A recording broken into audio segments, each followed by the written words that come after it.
They came to my door like they were on a mission. Two men in tactical vests labeled Neighborhood Compliance Unit, flashing plastic badges as if they were federal agents.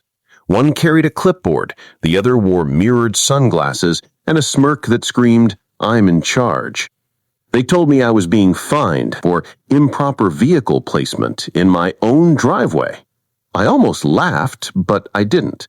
I stood there, listening as they rattled off a list of violations, talking over each other like they were auditioning for a reality TV cop show.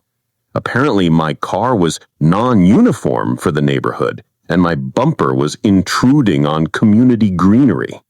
The problem? There is no HOA here. Never has been. When I pointed that out, Clipboard Guy replied, "Ma'am, we operate under the Greater Evergreen Community Act." That act doesn't exist, and I'd know because I work with actual legal statutes every day. But I stayed quiet, accepted their so-called citation, and let them leave believing they'd won. What they didn't know was that inside my home sat a briefcase stamped with a court seal, holding documents from real cases I've worked on. I've overseen criminal trials and corporate fraud hearings worth millions.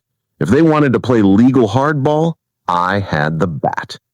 The very next morning, I filed formal complaints with the Sheriff's Department, the State Attorney General, and federal authorities.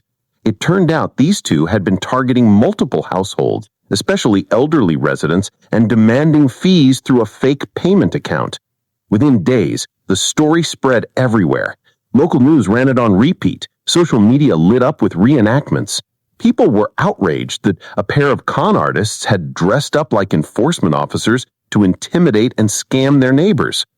By the end of the week, both men were in custody, charged with impersonating law enforcement, fraud, and elder exploitation.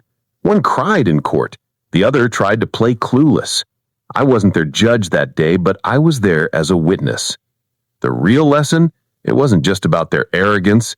It was how quickly people gave up their rights out of fear. That stops here. Communities don't need fake authority figures. They need awareness, integrity, and the courage to push back when something feels wrong.